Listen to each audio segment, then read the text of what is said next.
Hello there, guys. It's Tim Senna here. It is the 4th of January 2023. And yesterday, I hit 1,000 subscribers on my YouTube channel. 1,000 subscribers for the first time ever. I'm going to turn off my phone because I really want to. My phone's vibrating and I really want to just soak in this moment. I started my YouTube channel in 2012, I want to say, which is technically 11 years ago now. I know I was watching Dan and Phil from very early. It's a bit of a haze now. It's kind of like a dream, trying to remember what it was like when I started. But all I remember is that I started my YouTube channel at school. I was in lower sixth form, and I wanted to make videos like Dan is Not on Fire, because I just found him, and I'd grown up on the internet on things like Weeble stuff and Magical Trevor and the Llama Song, and I don't know how I found Dan, but I found him and I just loved him. And I was bullied at school from, kind of year 9, year 10. In fact, year 10 I think it started when we changed forms. And I always felt like an outsider, and Dan kind of helped me, reflect on how I felt, because I think the more I reflect on myself, the more I feel like I've always been neurodivergent. I've always been a bit different. I think for Dan, maybe his homosexuality was part of why he felt very much an outsider. But for me, I'm a straight guy, but I always felt like an outsider in the same way as Dan did, but maybe for a different reason. I think my brain just didn't work the same way as other people. I was creative. I wanted to be expressive. When I was passionate and excited about an idea, I just wanted to make something and share it with people. But unfortunately, when you do that at a school like Cambridge Five Ways, at least when I was there, it was not a good thing. And I got very badly bullied by my friends because doing YouTube was very weird in 2012. No one knew what it was. And I got lots of hate comments on my channel from people using their real names who I knew. I even messaged one of them on Facebook, which we did have Facebook then. But Facebook was coming through, right? I messaged a guy who just posted this horrible comment about me and my ex-girlfriend who was on a video. And I said, mate, why? I don't understand. And I was only 14, 15 at the time, or maybe a bit older, like 16. And at the time I thought, well, maybe I just don't understand, and maybe everyone else is kind of just right and I'm not getting it. But really, in hindsight, I was just a nicer person than a lot of people around me. And at school, just being kind isn't enough to make people be kind to you. And that's shit. But I'm so proud that I was able to be brave enough to do something creative that I was passionate about and build up this platform that now all those dickheads from school who hated me so much for making this channel are coming groveling back, and all they want to do is tell me how much I'm killing it on radio or Twitch or music. And it's the best feeling knowing that those people who made me feel so awful have awful lives now. And that sounds like a horrible thing to say, but I really believe in karma and the universe creating situations that are owed to the people who exist within it. And if you create something positively, whatever it is, however many people hate it, if you're just being positive, if you're not courting hate, I think sooner or later good things are going to come your way. And the people who are being negative to you, bad things are going to come their way.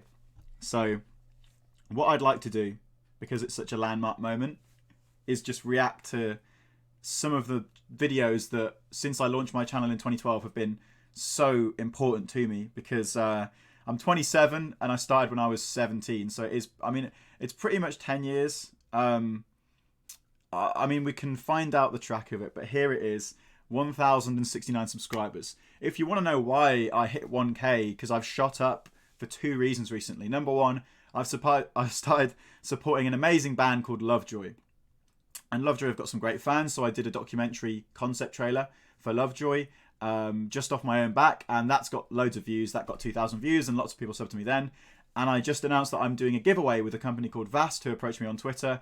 They had a competition where you can basically win an Ibanez guitar that I paid for if you just follow me on YouTube and Twitch and Instagram and follow them on Twitter. I'll put the link for that competition in the description. But basically, that's why you can just see this bar right here at the bottom of the screen having shot up here. I did this giveaway, and I literally have been trying for 10 years at least to monetize my YouTube channel, and I've never even hit. When they changed the monetization, it was so hard. It sucked so much. because it just felt like it was impossible for small creators like me to hit the barriers of like not 1,000 subs, because that was gonna happen sooner or later, but the watch time, 4,000 watch hours in the last year or whatever it is. It's really hard as a small YouTuber compared to what it is on Twitch. But now I've hit 1,000, my watch time is increasing, and I'm going there. And I just want to celebrate this moment with you guys because I'm just so proud of it. Basically, this is my channel. It's had various iterations, but you can see there, just looking at it and having 1.06k subs feels surreal to me. I'm so used to that number being 3 digits. It has been for the last 10 years. I've always considered myself a not successful YouTuber, even when I was doing gig vlogs that were like famous in Birmingham in a very small group of people. I never hit 1,000 subs. I never felt like I was successful, because compared to, I don't know, a Will and E or a Joe Serg or the E-Boys or KSI, these are the people I grew up with, and I looked at the numbers they got and I'm like, I'm a droplet compared to them. And that doesn't mean my content's any less valid or any better, like worse, but it means that I've got to be humble about it. And I'm still humble now because I've only just hit 1,000, but 1,000 is a massive benchmark in YouTube. I'm 27, I've been doing it for 10 years. Twitch has been huge for me, and I'm just so excited that I've managed to hit this moment. And I want to take you through the journey of my YouTube channel. I'm going to react to some of my oldest videos, and yeah, it feels very right that this is going to be something I'm doing not on Twitch, but just for YouTube recorded. Because YouTube was the first platform I fell in love with. I grew up watching KSI, Race to Division 1. I grew up watching Dan Is Not On Fire, Dan and Phil. I grew up watching Luke Is Not Sexy and Emma Blackery. I grew up watching Markiplier, and I loved discovering Philip DeFranco. I loved all the YouTube drama when it was like YouTube Rewind was coming in, and when it was Jake and Logan Paul coming in, and when it was like Leafy is here, and then Rice Gum, and that was my childhood, just growing up with all that stuff happening on the internet that was everything that young people were interested in, but no one really knew about it. It was like our little secret.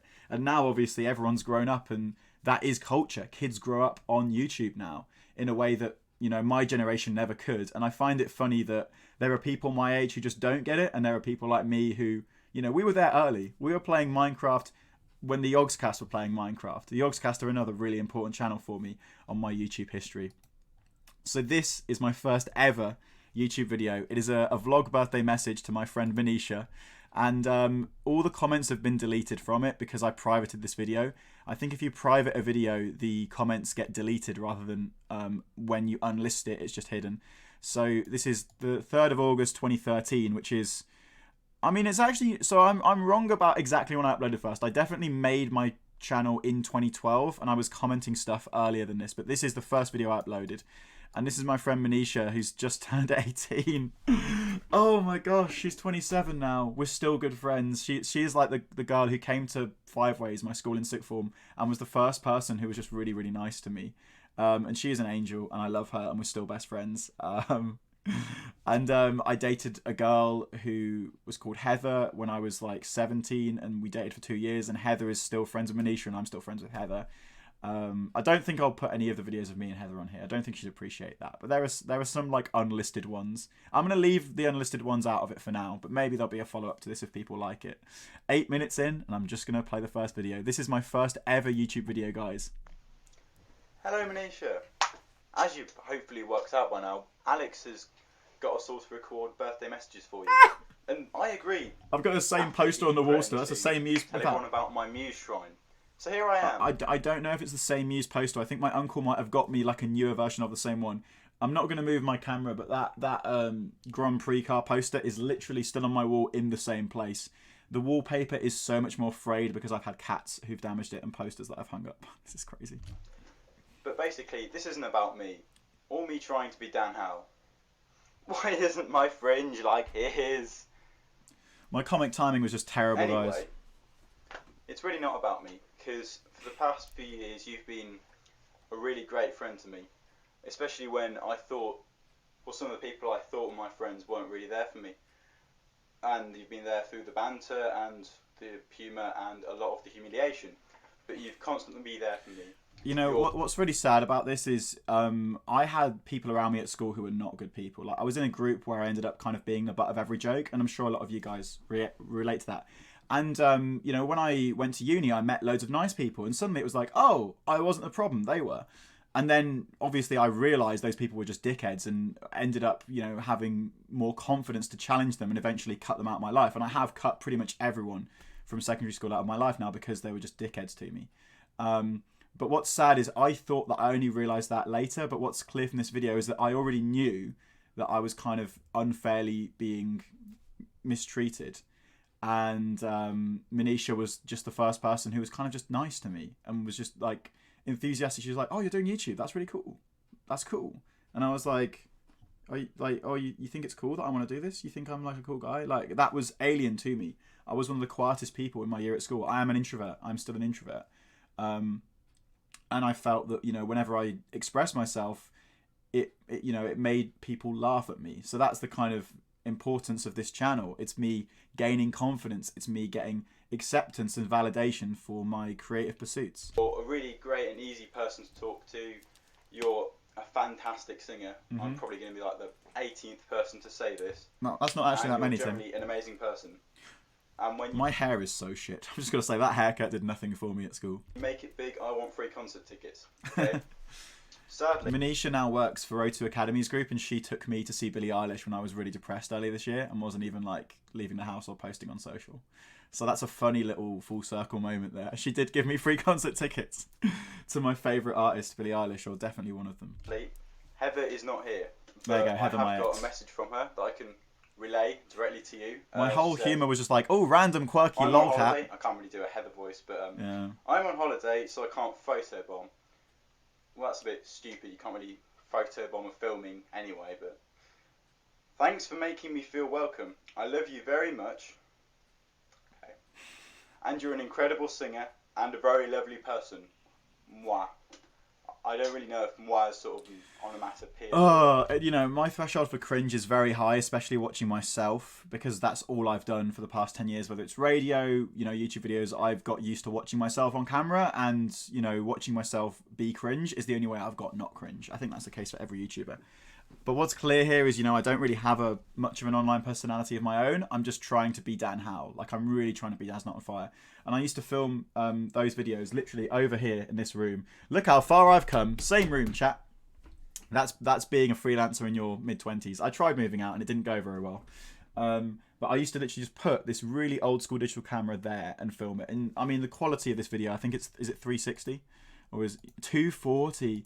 Like the type of camera I used to film this video, like it would baffle you guys. Like this phone I'm holding, like this technology is quantum leaps ahead of anything that was available to me at that time. And I think if you're younger and watching this video, I want you to appreciate just how amazing the time you're alive is to create content young, because I'm still young and making content, but when I was this age, the access I had to genuinely good hardware was so limited. So my videos looked like this at a time when obviously TV was pretty good. TV was HD, you know, the best YouTubers were using HD cameras, but it was not as accessible and it was not as normal to have a YouTube channel. You couldn't really make money out of it unless you were one of the top people. I think that's enough of that one. So that's my first ever video from August the 3rd. And I'm skipping ahead of it. These are a few that I'm gonna get to, but this is a really random order they've come through, and you can just see all of the tabs. I want to go further back. Okay, good. Yeah, so the older ones. Okay, they're popping up as what's it called? Previews, so I can tell which ones they are now. So I want to go through the journey and kind of find the older videos. I thought it would come out in order, but they kind of haven't. Okay, here we go. Stupid Yahoo Answers. This is the next one I wanted to look at. And non-safe. So this is just a video I made when I was at uni. This is a couple years later. This is 8 years ago, so 2014. So it's 1 year later. I'm now in freshers at uni, and this is a kind of comedy video. Again, same poster. The poster goes with me anywhere. I think that is the same. Yeah, that is the same one. That is the same one. It's gone with me everywhere.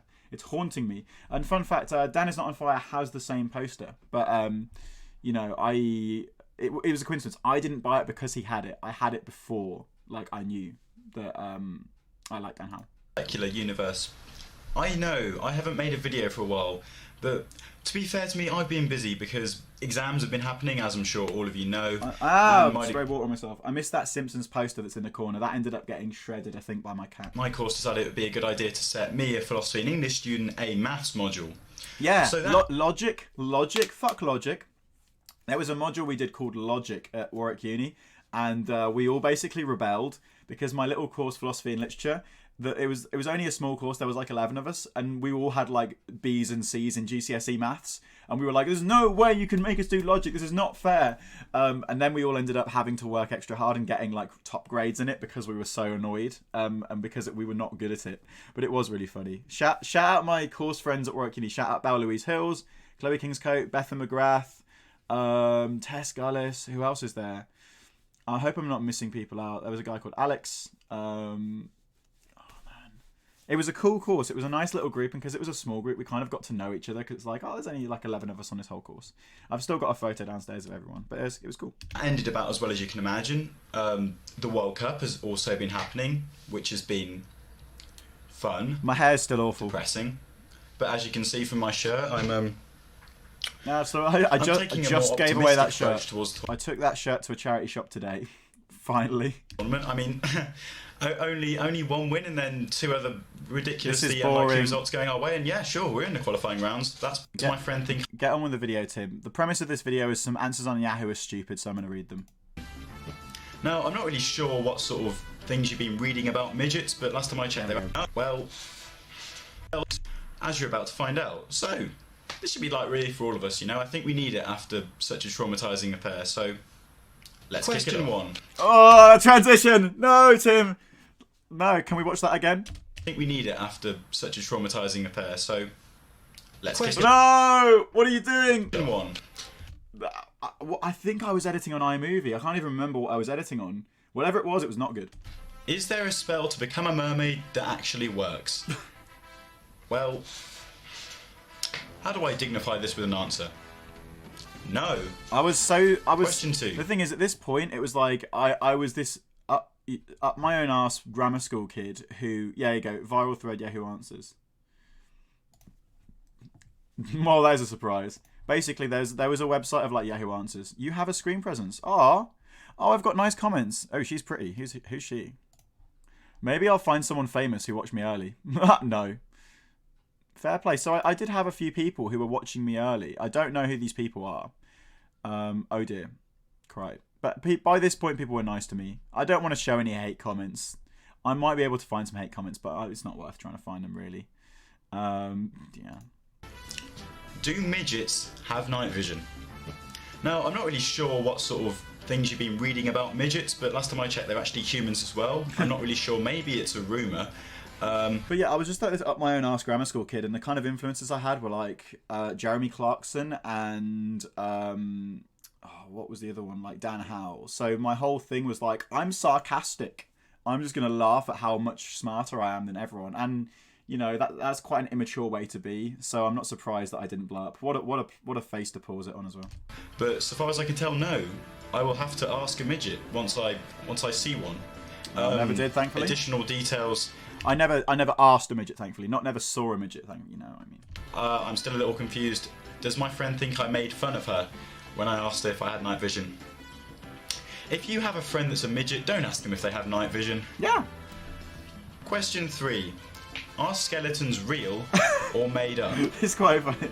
Actually, they're not. You know, X-rays, all of that stuff, that's just a fabrication, you know, government conspiracy, something along that. See, the reason I've left this video public is because it's actually quite funny. I'm actually being quite funny here. It's a good concept for a video. People have stupid Yahoo Answers. I think I've seen a few YouTubers actually do this. Like, I wasn't the first person to do it, I'm sure, but it was kind of...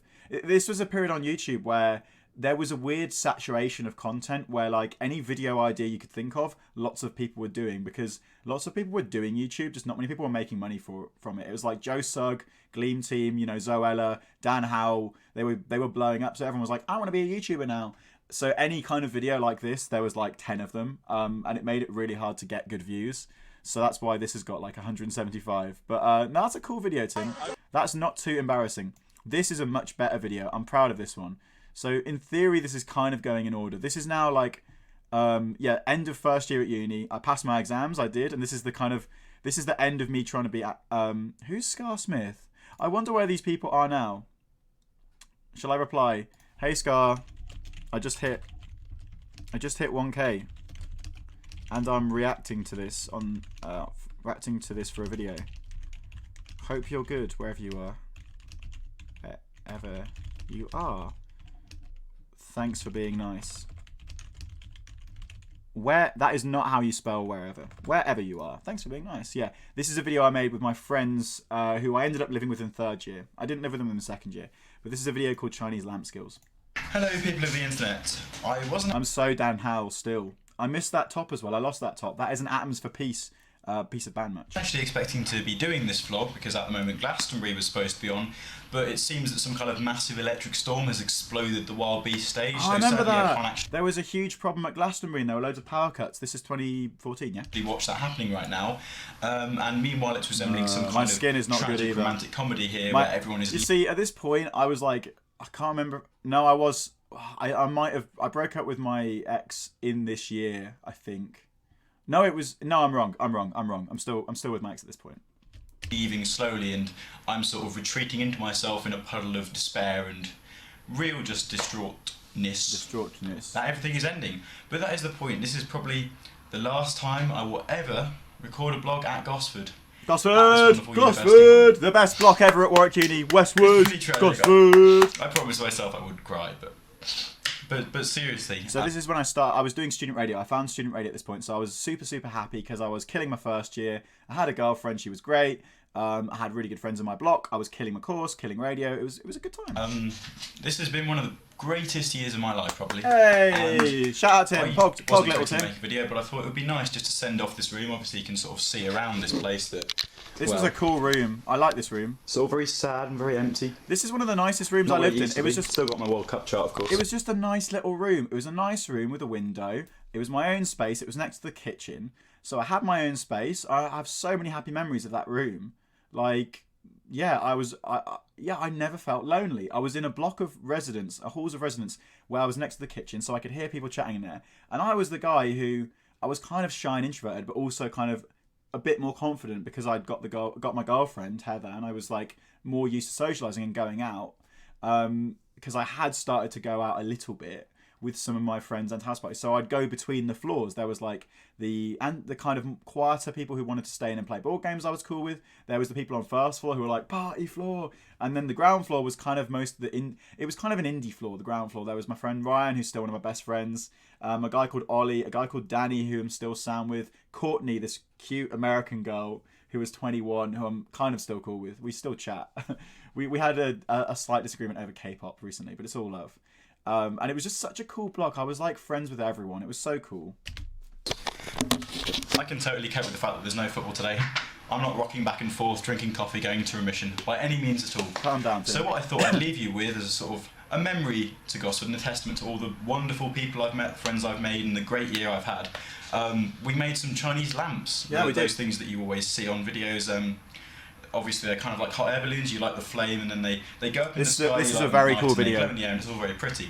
And we decided to do this on our university field, and it was a relative success. Yeah. I mean, admittedly, we nearly set fire to the field and all surrounding trees. I'm so sarcastic, it's kind of nauseating. Which you're not meant to light them around, and then attract the attention of a security guard who, contrary to our belief that we thought he was going to kick us out and tell us to go away and stop being dangerous, just started laughing at our rails. That was funny. And luckily this was recorded with a bit of quality sound engineering from me, which I'm sure you can look out for. Get with to the point, Tim. Get to the point. And I think it's just a nice summary of what this year's been like, and it's something I think should be shared because it's just a nice moment and something. The one time that we've tried something and it's gone well and everything's come together. So thank you for watching me, and I'm sure I'll be making videos over summer, hopefully. I don't know how many subs I had at this point. I think it was probably a few hundred. It's just a goodbye to Gosford.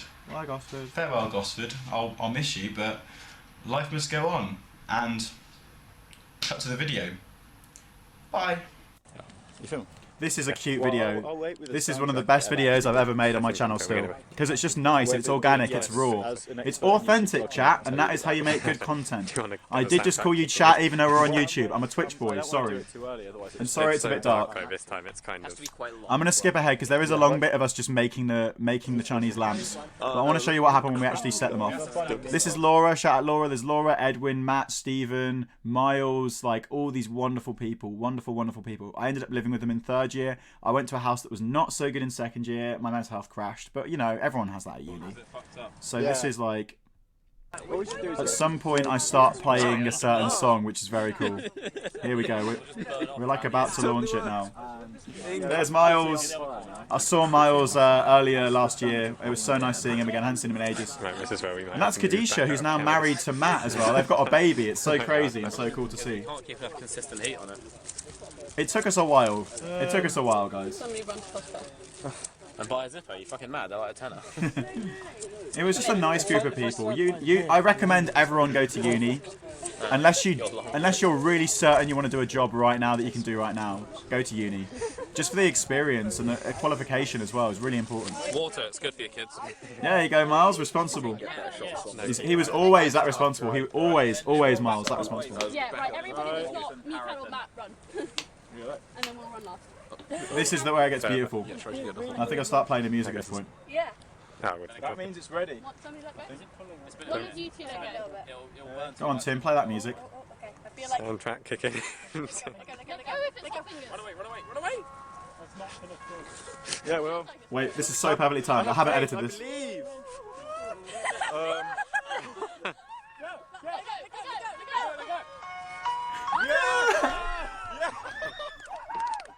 Oh, that's fucking perfect. What if it comes down over a building?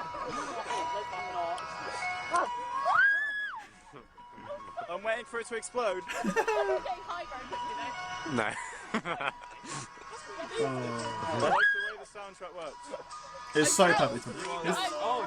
Laura Primacheri is saying, I'm thrilled. I love Laura so much. She messaged me literally yesterday to say Happy New Year's, I think.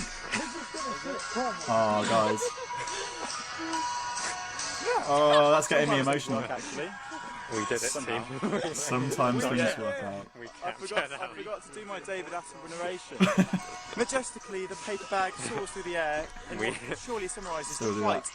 Also, we get all the credit. We did nothing. But we've got it on film. I still do that impression. Oh shit, look at that plane. I feel like it's not as impressive because there's only one That of one's them. left. Yeah. And it is heading straight.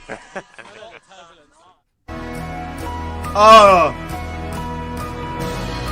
This is how old it is. Look at this amazing end screen. So on old YouTube, you had to like add, you know, lines around there. You added kind of, I've forgotten what they call them. This is before YouTube Studio existed. So you can see this is how old it was. The old Twitter logo.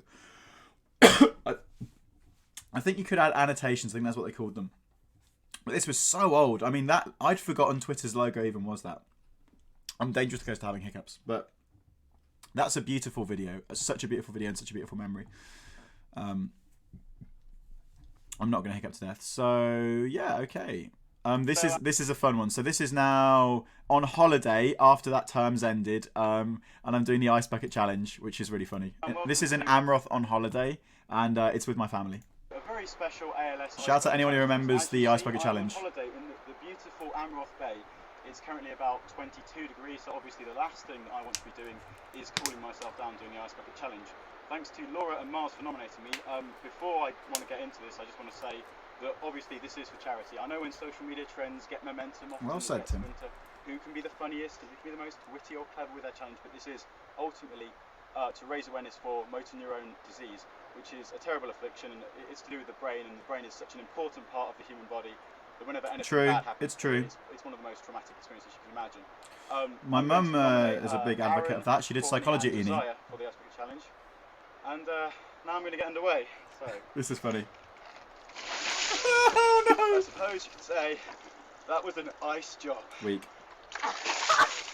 Okay, I deserve that. I really deserve it. Thank you. Donate to ALS.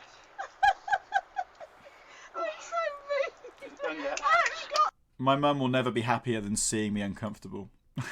Like that. My mum was just loving life at that moment.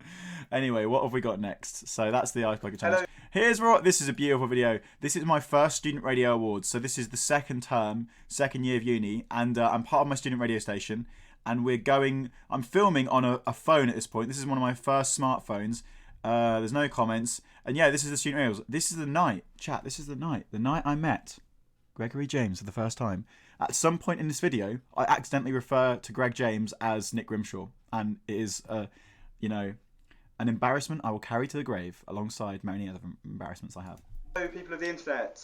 I've been away for a long time, I know, I'm sorry. But it kind of links to what I'm going to be doing today.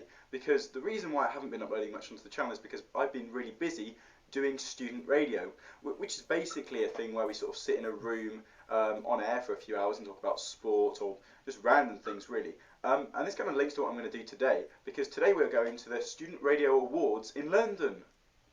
And I thought, what better way to film a vlog, you know, get the channel back. Oh, vlog! London's really A vlog, Tim. It's clearly a vlog. Come on.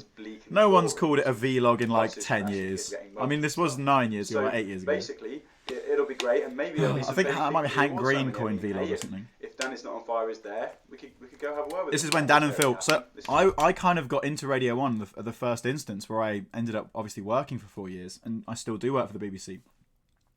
Through Dan and Phil when I did the Internet Takeover show, and that's just a blast from the past. Not stalkerish at all. So I've still not met Dan. How have I not met Dan? It's not fair. Once I balance my degree, massive exam. Yeah, this is when I gave up on my degree and was like, I'm gonna be a radio guy because I can't have a job as a philosopher anyway.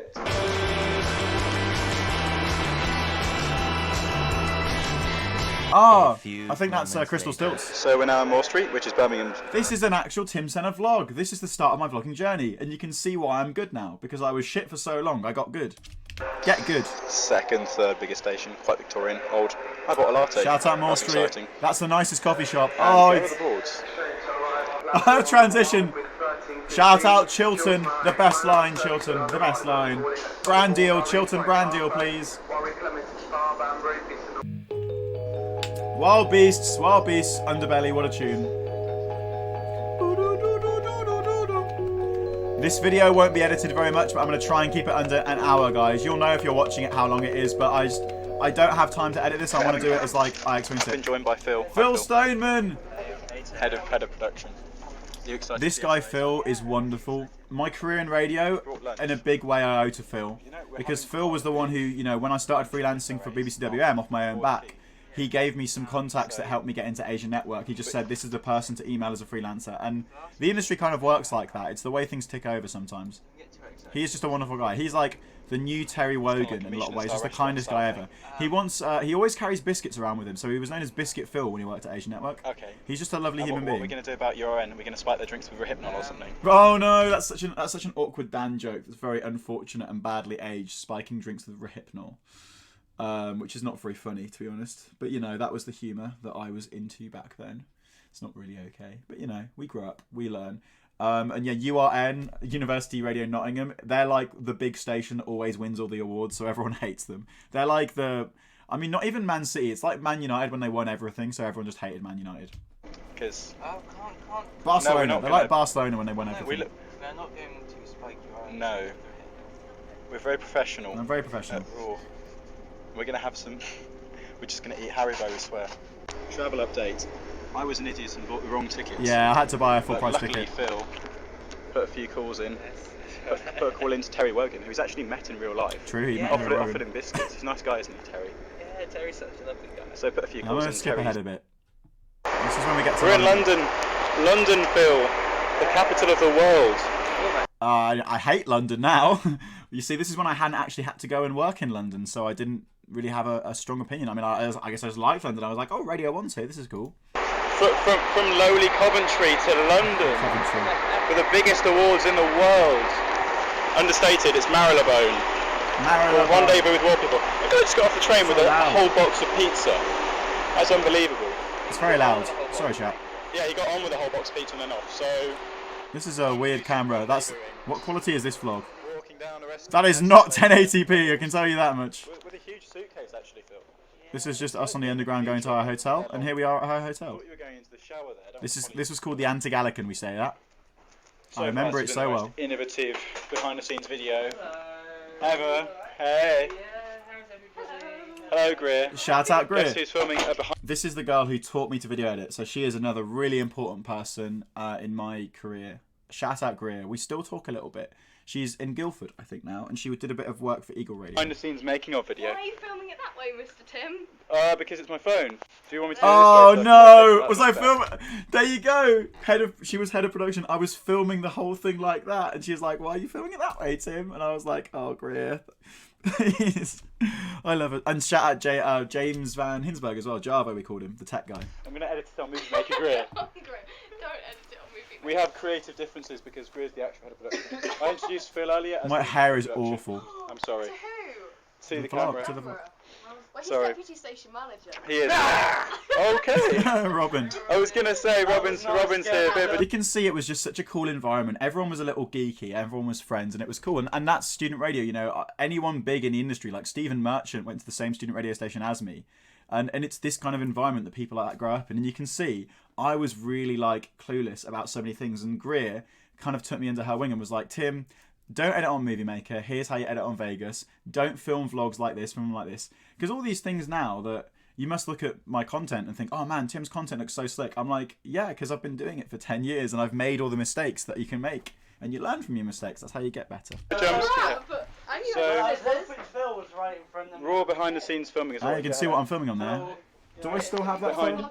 Yeah, it's proper vlogging. It's Dan and Phil. I was hoping to see someone famous. I was hoping to see someone famous on the train. We didn't. I was looking for Benedict Cumberbatch because we went past. I think I filmed it on this Baker phone. Street, but I saw him on This an is like a advert. really old So it's Galaxy good. Ace, and it's that's good then. yeah, it just got We've cracked just as opened shit. Phil's suitcase. Well, we haven't. It was open, and There you there's go. mustard. Really old school. What goes on in Philip Damon's Yeah, private Phil's a life? funny guy. He has some Question strange, you don't want to strange answer. habits. But Phil works for BBC Hereford and Worcester now, and we love him. So I'm going to skip ahead to a cool little transition that I do. Well, I say a cool Bow transition. tie in the mustard box. There's That's amazing. a transition that I try. Watch this, guys. This is seamless. 5 seconds. Wear my Arctic Monkeys t-shirt.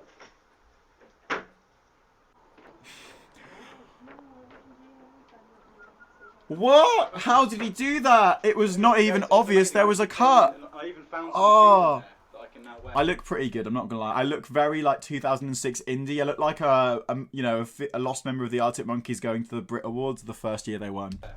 And that was the vibe I was going for. The shades are a bit grim, I'm not gonna lie. There's no need. I was wearing Converse because I was a hipster. It's not bad for like. There's no need to have shades. I can do that. It's nice. So here, I'm gonna go. Monkey song now.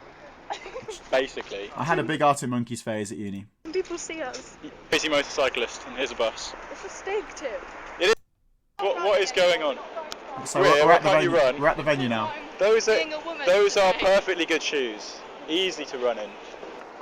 SRA award. I was a sweet kid, man. I wasn't traumatized and ruthless like I am now. But yeah, because why would I be? I was just, having fun doing student radio. And the sad thing is, that kid is kind of dead now. Like, I've had to, go through a lot of shit to get where I am now. And I'm, I don't regret it. I'm, proud of the person I am today.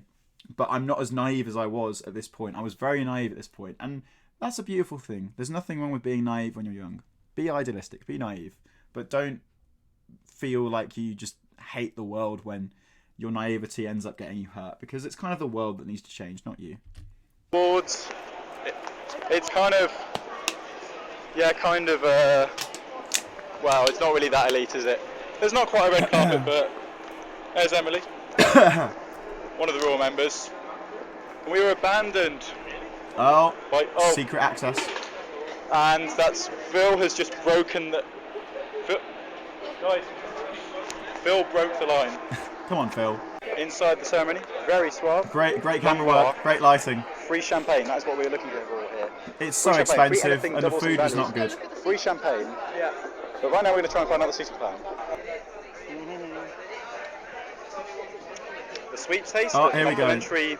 What is it? Prosecco. So this is, I'm going to fast forward to me moaning about the food. I want to go back to Birmingham. There you go. This is me being like, I don't like it. Wine in the red form would be the best choice. Shout out Josh Gray. That is true. It's behind the scenes. I look so ill, just like this. I just paid £4.70 for a Smirnoff Ice. £4.70 is not that much. That's so sad. £4.70 for a Smirnoff Ice was a lot back then, but now I would not be surprised if I paid that in Birmingham. That's depressing. That's inflation for you. London prices. Can't cope anymore. I want to go back to Birmingham. That is what I'm fucking talking about. Probably can't see because of the lights, but that is a beautiful steak of sorts with sweet mash. Sweet mash. I can't describe to you the atmosphere at the Student Radio Awards. It's kind of horrible in a strange way because, you know, you're there and everyone from the industry is there. And, you know, at this point, it's like I'm still young and I'm not nominated for anything. It's my first experience, so I'm kind of having fun. But when you're really serious about radio, it is the most stressful, anxiety-inducing place you can be, second only to Student Radio Conference when they do Demo Factor. The tension in this room, like everyone's drunk, Radio 1 people like Greg James are there, everyone queues up to speak to them, everyone's trying to network, everyone is looking at everyone like, am I going to win? Am I going to win? And that moment, you feel sick. You feel so sick when your category comes up because to get a nomination for a Student Radio Award, you have to put so much effort in. And you're looking as a uni student like, if I don't win one of these awards, I might not get the job that I want. That is the tension that is in that room. And you can just cut through that with a knife. And I can't describe it, but it's just like this sick feeling when I think back about the Student Radio Awards. They're great. And I'm so glad that I was involved in that circuit. But it was just a weird environment to exist in as well. I think I remember getting booed when I actually won an award by someone as well. There and some green stuff. So this looks amazing. Amazing, basically. Just met Greg James, possibly the coolest guy ever. We got real selfies, all good. Photos inserted here into the video, hopefully. Greg! And that's the first time I met Greg James. The Greg James who ended up, you know, being my idol, ended up being the reason I wanted to be at Radio 1, and ended up saying to me when I first worked at Radio 1, the first day I was there, Tim, it's so cool we can finally work on a show together. You know, what a beautiful thing to happen. At that point, he is pretty much definitely younger than I am now. I'm 27 now. He must have been 26, 25 there, maybe. It's amazing. It's amazing. He's just a great guy. He's so tall as well. Bit crazy right now. No pang on that. This is Josh. So yeah, Josh is drunk. A copious amount of wine. Yeah, a copious amount of wine. Basically, we didn't win anything, but we did meet Nick Grimshaw, so that's basically better than winning anything anyway. And now we're trying to find food in the O2. I'm going to have to severely edit this one, Jesus Christ. Greg James. Greg James? Really, Greg James, really nice guy we met. Lovely guy, really down to earth, student radio proponent, so we're all signing out. Might do a post-mortem tomorrow morning, but thanks for... The start of an unrequited love story that occasionally became requited for about a second. Yeah, it's funny because I don't know Greg so much at that point. I call him Nick Grimshaw by mistake and then correct myself. But yeah, that was amazing. That's the start. This is I'm going to try and skip through this because I don't want this to be an hour and a half video and I feel dangerously like it might become one. This is my first ever gig vlog. It's 7 years ago. Muse are on the Psycho Tour. And amazingly, this guy is still my fan now. This is Michelle, his name is. And I guess this is the first time he found me from Muse. So there's some cool people here. French toast. This is cool. So this is technically my first gig vlog. That behind me is a map of Wembley Stadium, which is not really relevant because I saw Muse there in 2011, but today... You did, man. Today I'm going to Manchester, up Manchester, north, to see Muse in a tiny little gig venue, and I thought, hey, vlogging, that's a thing. It was the Psycho Tour. So, Muse playing at 3,000 cap venue, the Manchester Academy. And I've been to the Manchester Academy many times since. This is the best gig I've ever been to. Still, the best gig ever. Let's see what happens. Looking forward to it. Manchester, here we come. Gig of our lives. See you then. This is where I'm starting to get okay. I'm still not very good, but I'm like... It looks cheap, but at least I'm using Vegas, and I'm kind of starting to learn things. Muse are my favourite band, of course. At this point, I should actually talk a bit about Muse and the album. See, the camera's not bad at this point. It's all right. It's like it looks like maybe 480, 720. Right, favourite band, as you can tell from everything around here. What have I got? I think I rendered it in 1080p because I thought if I rendered it in 1080 it would look better. It didn't. Right. Basically, they announced, I think it was a couple of Mondays ago, just randomly off the fly that for their new album Drones, they're going to have this massive tour of tiny little... This is cool because at this point you're starting to see that my body language, you can tell I'm growing up and I'm getting more confident. Like, I'm very janky and very awkward and very kind of twitchy in my younger years because I wasn't popular at school. You know, I wasn't good with girls. I wasn't like used to being on camera. But by this point, I've done radio presenting, which is starting to kind of make me feel more confident and comfortable speaking, as well as speaking on camera. So you can see that I'm a bit more like me now at this point. Little university venues, and I thought, hey, I have a degree. I'm still skinny as fuck. I have 6 essays to do over the... I like my hair here. I think my hair looks quite cool there. Had one already, not done any work. So I thought, hey, what better use of my time than spending £40? That poster on the wall has survived absolute decades. Not even exaggerating. Train, obviously. To go see the best man ever at this tiny little university venue, which just happens to be right down the road from where my friends live. So it's going to be a good one. Who did I stay with? Oh, I stayed with Chris and Sam, I think. Yeah, I stayed with Chris and Sam, and I'm my best friends who are helping me on Twitch now. I was listening to the performance at the MCM Cafe, where apparently there was... Yeah, I'm a Muse hipster, basically. Get to the travel bit, Tim. This is also... I was really, really, really in love with this girl who got me into Joy Division, and it sucked because I'd broken up with my ex and was with this new girl. And this new girl was like... I think she was like 21, and I was like a little 19-year-old who did not know how to deal with girls. Because my only experience with girls properly was a 2-year relationship with a girl who was really, really nice. And let's just say things didn't go well with this new girl, but she'd got me into Joy Division, and it was not a good time for my, I don't know, what do you call it? Relationships, I guess. I was going through a lot at this point. Do you shoot the time for a brief critique of what my fashion choices are? Because, I don't know. I didn't know how to talk to girls or handle girls at this point. I do apologise, it's really horrible, but it serves a purpose because... Yeah, I've actually recently. I'm quite cute though. I feel like I'm quite like. And whilst it is convenient that the gig is. I feel like I'm quite like. It sounds so narcissistic to say. I feel like I'm an attractive person, but I'm just very awkward and socially. You know, I've talked about. I think I'm neurodivergent. I'm not diagnosed, but I feel like in hindsight something's different about my brain. And I think at this point it's like. I didn't realise that the way that I was approaching things was different to other people, like relationships, social interactions, and I ran into lots of trouble. Because I was a lot more sensitive than a lot of people, and I was not good at dealing with, you know, relationships that weren't very straightforward. For that reason, obviously I'm going to see Muse, but there is something that kind of appeals to me about the idea of maybe walking down the streets from some industrialised old cities in Manchester, towns I should say, looking a bit like Scenes from Control, a la Ian Curtis's Life. I lost my boy. My friend Josiah had got me into Animal Collective at this point, who is still one of my favourite bands to this day. Don't worry me. Shout out Josiah, what a legend, bro, for getting me into them. I like that coat. I still wear that coat. I might wear that coat more now. It is a good coat. Oh, I still feel really awkward about filming in public at this point, and that's something that's I've only got over that recently. But this is really sweet because this is a good video. This is weirdly like a bit of foreshadowing over what kind of content I'm going to end up making. Because at this point, I want to do sports radio. So I'm not thinking, oh, I'm going to be an indie gig vlogger. I'm thinking, oh, here's my favourite band playing a gig, and yeah, I'll just film it for my YouTube. And that's actually been seen by a lot of my good friends now as well.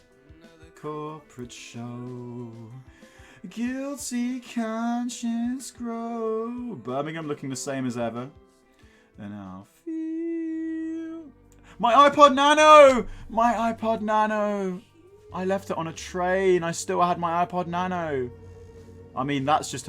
This is where I'm like filming in whatever because I'm still a bit awkward. But I kind of styled it off. I was literally just binging all of Muse at this point.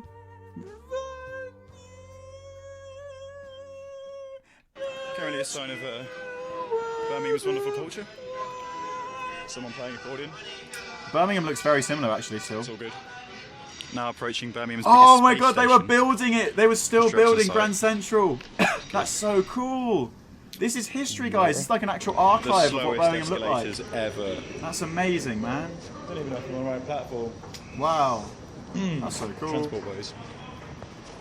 Board, waiting for a train. This is actually really cool. I was not expecting that cool moment. I think this is waiting for a train. Part of the platform where people who are either talking on their phones or I'm wobbling on, and I'm drinking a lot of energy drinks and Starbar, and I'm doing... This is funny, because this is what I do now. I do like a lot of lip syncing on my Instagram now. Ah, Birmingham. Hi, Birmingham. I'm going up north to Manny. Manny on the map, 0161. And now I'm on to the second Muse album. I'm on to Origin of Symmetry, which is what I've got a tattoo of. Shaking like a newborn. Is that even the lyric? I'm just vibing. I'm loving life at this point, to be fair. I was just having a great time in life at this point. This is the first gig I ever went to by myself. And it was super spontaneous and super impulsive. But I was like, I want to go. I'm going to go. I can afford to go. Let's do it. So yeah, I'm just travelling. And then I do a bit of an awkward lip sync. I'll skip over. This is... Right, I'm in Warrington at this point. And this is Babu that I'm playing... No, I want to scroll back that. This is the first band I ever interviewed. They were called Babu. And... that song is Ambulances by them, which is one of the most important songs that's ever been written for me. No one else will know it, but you know, it's kind of started my career of being friends with bands in a weird way. That So now we're in Warrington, which, well, I'll tell you what, first of all, Museum Street, yeah, it's meant easy. to be. I probably haven't got time to film, I should be running to a station or something. But you know, I reckon we're far enough north now for me to kind of pick up on a certain other vibe I've got going on here, you know? Just walk around, see if anyone thinks that I'm the lead singer of a popular band in the 1980s. It's time to cue the music. She's lost control again. This is actually pretty cool. It's weird watching this back as a grown-up, but reflecting on what happened. Because relationships with girls have always been like at the core of my life. I'm very romantic and very like, I hate being single, and I'm always thinking about, you know, wanting to be in a relationship. And at this point, I'm like, I could see why I was attracted to this girl that I really, really liked, but I was so immature and naive, I didn't know how to deal with it. I didn't know how to deal with her and how to not kind of just be like, marry me straight away, I love you, you're my sun, moon and stars, because that was very much my approach to girls. And that's kind of why I scared her off, I think. But you know, that's part of being a guy and growing up, I think. And, you know, having a bad relationship with a girl who gets you into Joy Division, you know... So now I'm in a pub in Manchester, because the most shocking Oh, I met part a friend! Chris! Chris! My friend. Chris! He lives in Manchester. The biggest shocking part of this vlog is I actually have friends. I'm not sad. He is my best friend. Well, I have a few... we're just going to hang out in a pub. He lives down the road from me. I saw him yesterday. Or 2 days ago. I love Chris. I love Chris so much. Yeah. The best thing about Chris, he doesn't use social media, so all the shit that I've gone through... He just is kind of a bit in the dark about it, and he listens to me when I talk about it, but he doesn't really care. He's just a very good friend, and I need to use my phone less when I'm around him. On a scale of 1 to 10, how sad am I right now? I'm going to go with 7.7. Minus 3. We're like best friends from secondary school. Yes, watch this space. Together you get 15. Yeah, Muse footage, maybe. Project. And Matt Bellamy interviews to follow. No, I'm just going to say though, post-gig drinks is like the worst idea ever. Pre-gig cocktails. Jesus Christ. I don't even know who I was with at that point. I feel like it was Sam. I'm in the queue! I'm in the queue! Manchester! Sophie Mole, if you happen to be watching this, shout out you. My friend Sophie's a big Muse stan, and I know she'll know Manchester Academy because she went to uni in Manchester. Oh, I'm inside. Yeah, I went so early to get to the front. So gassed I got this far forward. So gassed. It was the best gig ever by miles. Q pretty much bringing Manchester to standstill and some other gig that was attended mainly by teenage girls, but no. This is the setup. Woo! And I, for one, am fucking excited. Who cares about being on my own? This is sick, man. Music coming up, maybe. The happiest I am ever in my life is at a gig by myself like this. It sounds so crazy to say, but I want to stress this. I am an introvert still.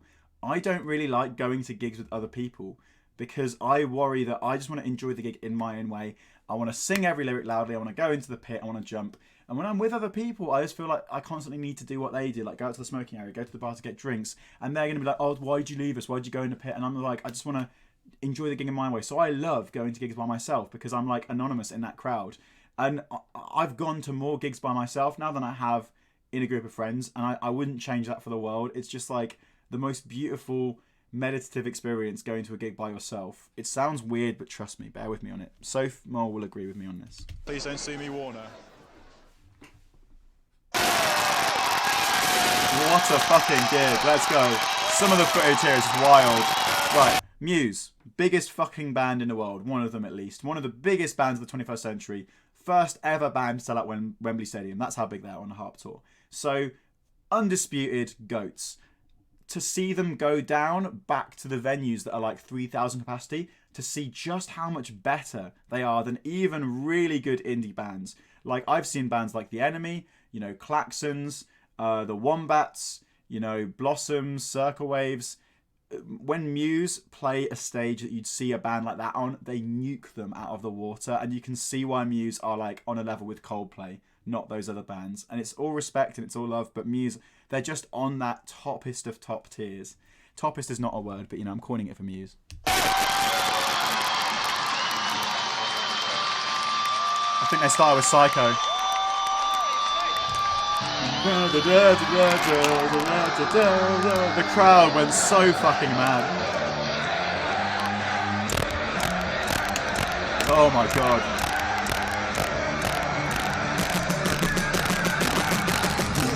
Oh my days. See, like the 2 times I'd seen Muse before were in arenas. I saw them at Wembley Stadium in 2010 and then Ricoh Arena 2013. And both those times, it was good, but it wasn't quite there. I was just missing something from them. Seeing them in an intimate venue like that, it gave me that, oh fuck, my favourite band. It was that experience. Nice Sidonia. To make things right,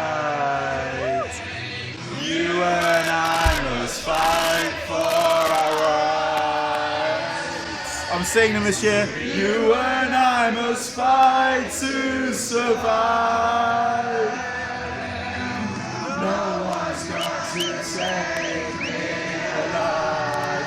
Being in a crowd at this moment is so beautiful. Time has come to make things right. You and I must fight for our right. You and I must fight. Yeah, the biggest mosh pit I've ever seen.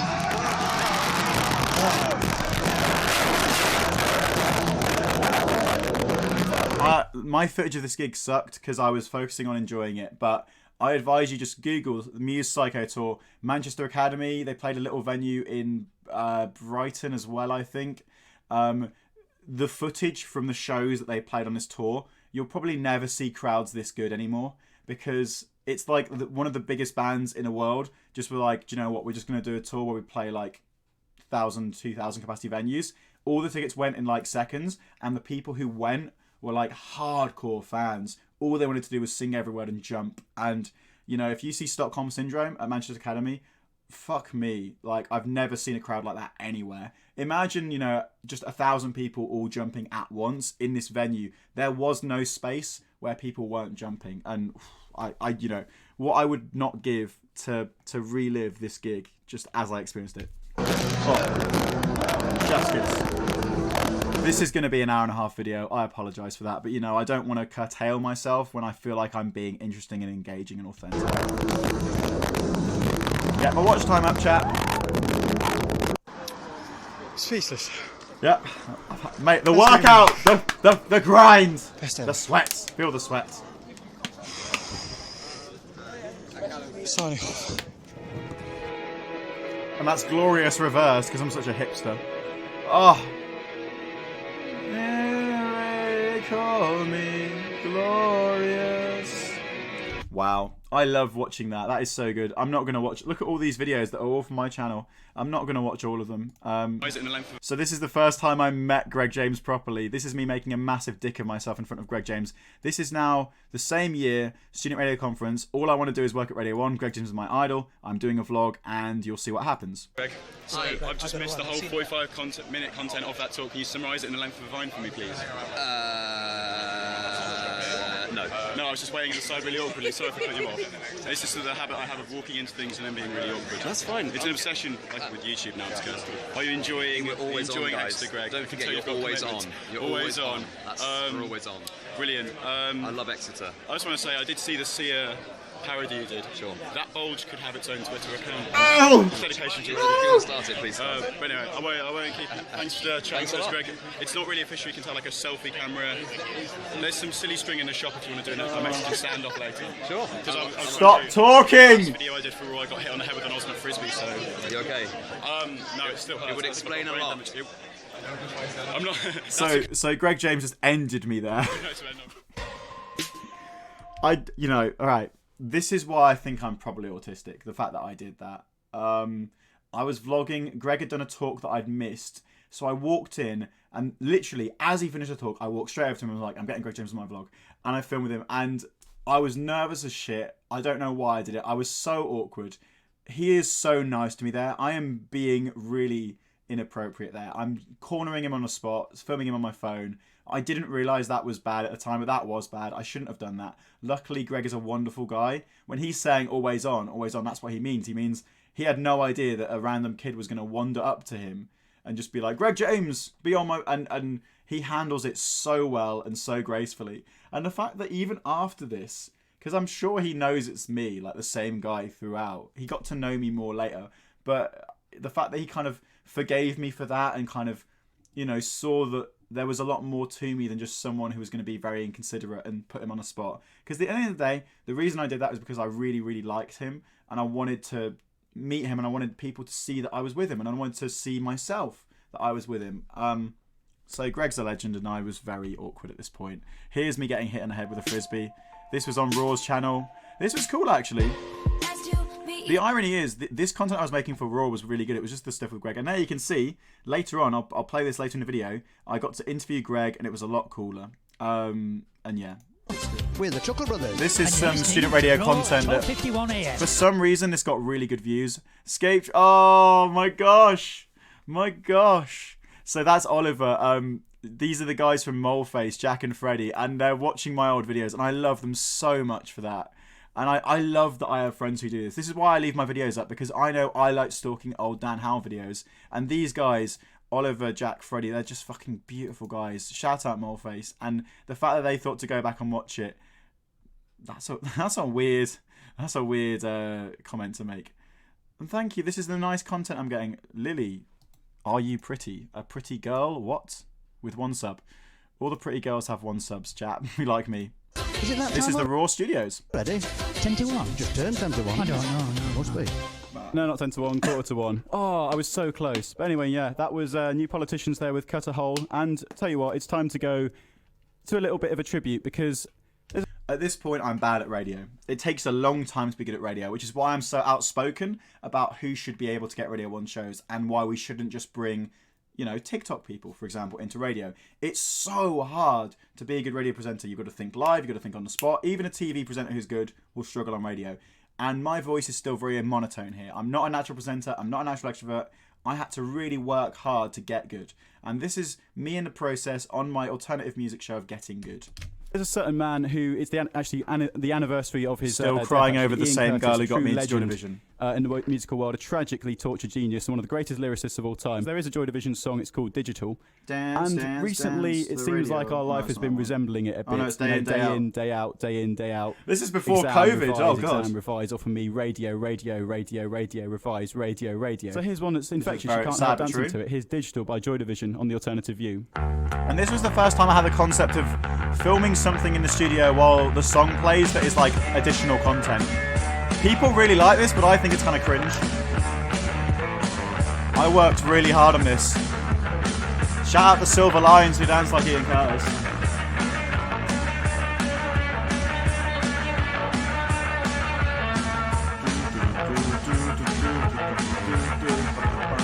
I'm so skinny as well. Closing in. I feel it closing in. I'm still so awkward though. Oh, I think I sent this to the girl that I liked as well, and she must have thought, who is this absolute dork? He has no riz. I really had no riz at this point. That's what I'm trying to articulate. I was a kind of attractive guy. Like, I think I'm an attractive guy now. I don't think I'm Harry Styles or anything, or Eli from Inhaler, but you know, it takes time as a guy to learn how to have riz, and at this point I had none. Day in, day out, day in, day out, day in. Ah, my back. My back. I'm such an old man. I can't do it like I was a kid anymore. My back. That's pretty good. Good editing. Oh.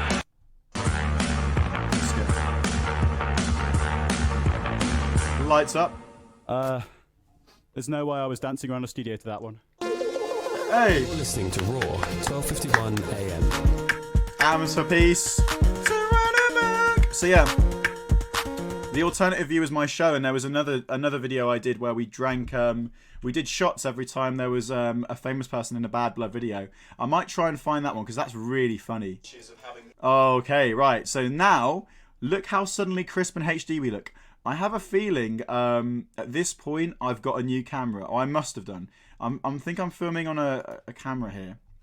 Oh, and I've got some Zoe. Yeah, so yeah, I'm very dumb in this video, but this is a fun little video. This is the point where I'm saying YouTube was so saturated there was no original content, because I was desperately trying to think of something original and funny to do on YouTube, and there was just nothing. So I did this, which is kind of a twist on some other ideas, and you're gonna see what it's like, okay? Nothing meaningful or worthwhile. I'm doing YouTube again. Right now, hey. Oh my god, I'm doing YouTube again. Right, now that that's out of the way. Much better editing straight away. Progress. Good camera, good in focus, well lit. Ironically, this is actually better quality video than some of my vlogs, because some of my vlogs occur in very low light situations. So even with my good DSLR, it took Rebecca Ferretti, the genius, to say to me, Tim, do you want to use my ring light for an interview? And I was like, you can use a ring light for an interview? And she was like, yeah, you can. She plugs it into a USB power pack. And I was like, oh, that's so fucking clever. I never thought of bringing a ring light with me for interviews, but it makes such a difference. I'm going to copy that from her now. To the extent where we're so bored we just end up marathoning TV series, I might compile myself a list of ways you can keep yourself entertained over this period. And it can be a sort of mutual process of help, because I'm seriously bored at the moment. So, anyway, I was. Number one. This summer holiday second. And write a happy song that you've learned on it. This song is called Dark Despair. This is quite funny, to be fair. I'm quite funny at this point. Don't believe the eye. I still want to be Alex Turner and Ian Curtis.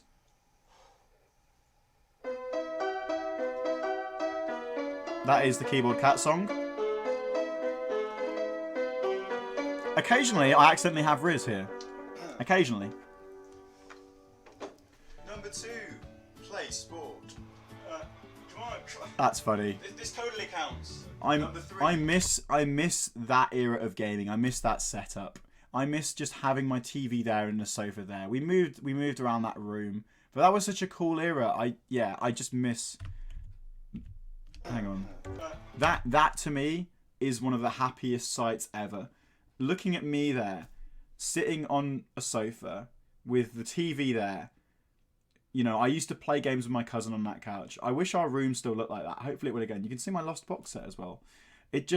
That was a golden era, like couch gaming. Yeah, it just, you know, the TV's moved now, things have changed, but that was just a cool time in so many ways. The Xbox, it looks nice as well. It looks nice, man. I miss those days. This totally counts. Number three, play actual sport. You got the tennis gear out, Tim? So you can see I'm having girl trouble, but I'm quite happy at this point because my radio's going well still. Number four, post aggravating messages on Twitter and wait for those death threats to come rolling in. This is a bad one. This is a bad one because this will get me cancelled now. I used to be a One Direction hater, and obviously now I love Harry Styles. I think As It Was is great, but I was like edgy. When Dan Howe started to like One Direction, I was like, Dan, what the fuck? We hate pop music, you traitor. I didn't say that, but that's what I was thinking. Tim, what are you doing? What are you doing, Tim? Oh shit.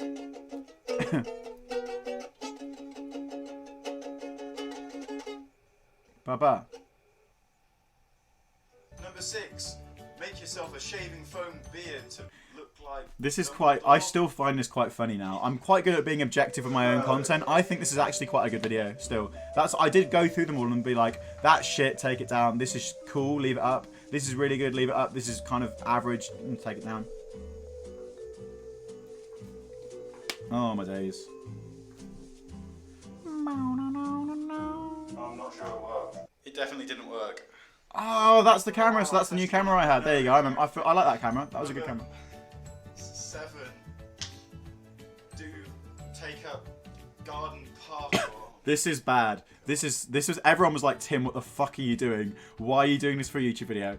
I think my ex Maddie, who I dated, this is probably I showed her this and she was like, you're such a danger to yourself. What the hell were you doing? Not very clever. I was like, I'm just gonna jump off the roof, guys. I'm so bored. I'm just gonna jump off the roof. This is why people think I have ADHD. I don't, but what am I doing? I did slightly hurt myself. I was fine. It's okay, I'm not bleeding much. I did cut myself a little bit. And I'm drinking energy drink. No, don't do that. Bad, Tim. Bad. Oh, I've got a text. I got a text from. No, that's a wrong. That's a wrong. It's an email. Sketch side of it. I hope you enjoyed. Out of focus, Tim. So yeah, that was me being silly. Oh, this is a good gag at the end. Going to be doing over summer. It's this, isn't it? You enjoyed my ways to keep entertained over summer, and if you do, drop a like in the box below. But the thing is, I think we all know what we're all going to be doing over summer. It's this, isn't it? Yeah, I've always wanted to watch Breaking Bad. I've forgotten what natural light feels like. I was quite troubled at this time. Walter? So yeah, I think, you know, I've been depressed a lot. I wasn't as badly depressed as I was at the start of 2021 at this point, but I just have these vivid memories of like all I would do some days is like watch episodes and episodes and episodes of Breaking Bad, like and nothing else. And that probably just counts as, you know, depression when I was just like, I don't want to do anything. It was like radio, socializing. Like I played Xbox Live, I assume, with friends, but I can't remember. It was a weird time, guys, compared to how great I am now. I'm gonna skip this one.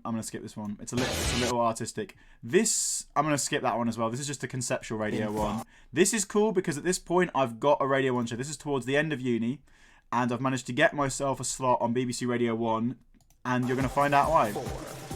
And at this point you can see my videos are getting a lot better. But my upload schedule's shit, and that's why I'm making this joke. Hey YouTube, I'm back.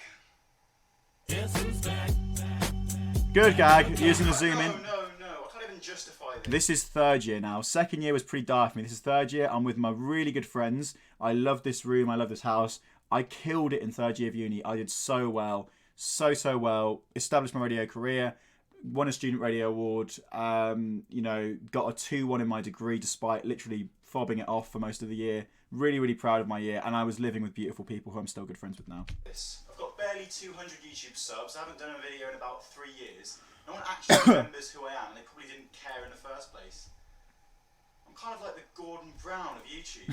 Ooh, incisive political satire. That's quite funny to be fair. Anyway, proper YouTubers sit forwards in videos, so sit forwards I shall. You see, I'm more confident. I'm more kind of loosey-goosey.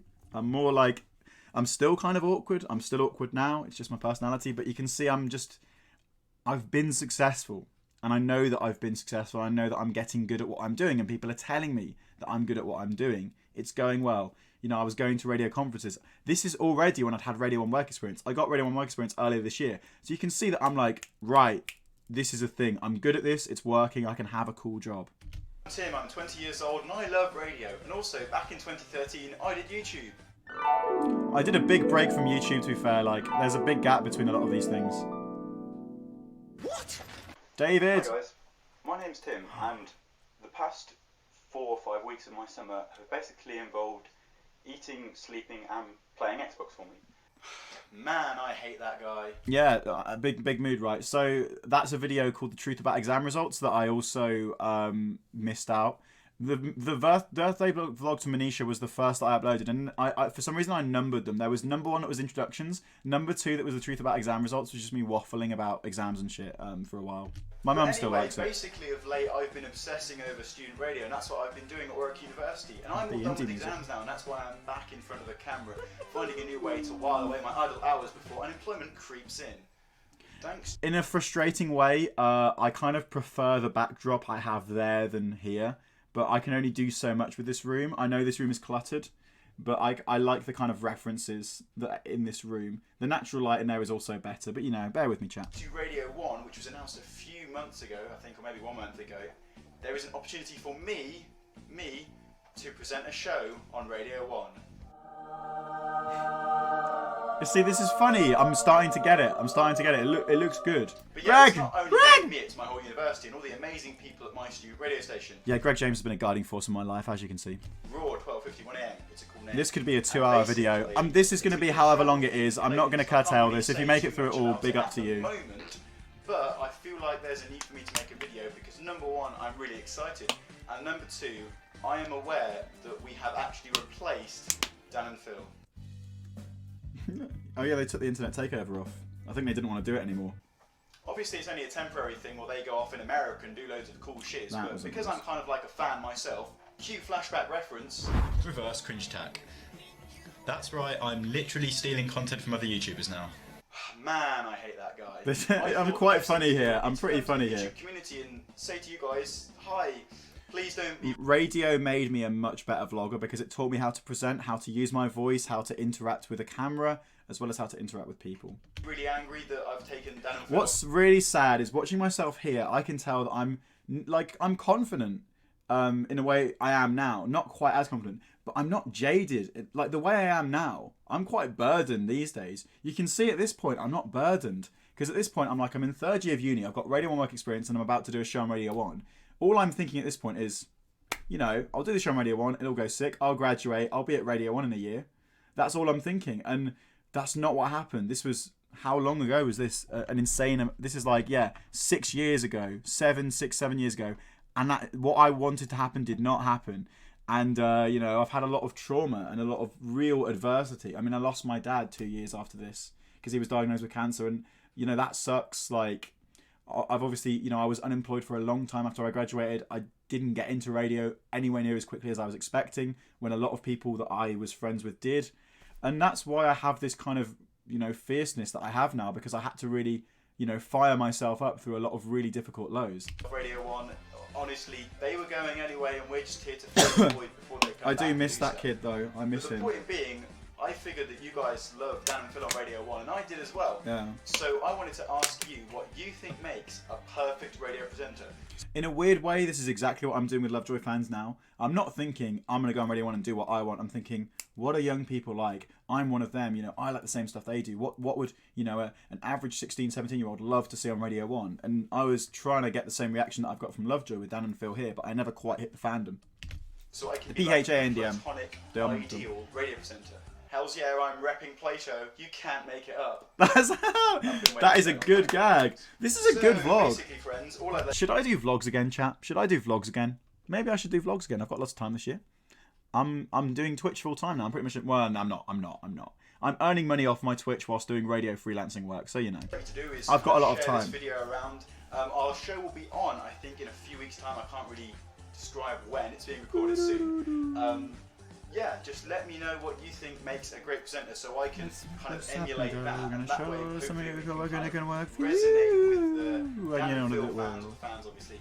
You guys, me. Let's make this happen, go. Moving up, there's been a lot to change, but you will always get what you want. But anyway, basically, just giving something back to you guys who I've seen have been a bit sad that Dan and Phil aren't on, and maybe trying to avoid massive hate. Like, you're not Dan and Phil, you're not Phil, you're not Dan, you don't have a fringe, but I do have a fringe. I do have a fringe. I can be like you, we're friends, really, we should be. They should have put me on, man. They should have put me on more. Radio 1 is my dream.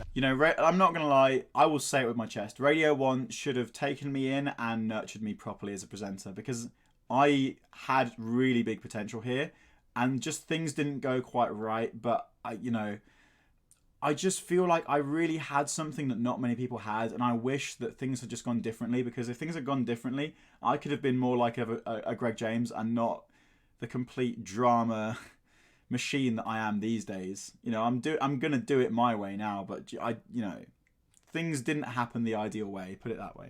And that's my dream, to be a Radio 1 presenter. So basically, just let me know what you'd like to see, and if you watch very keenly or listen properly, you won't be able to watch.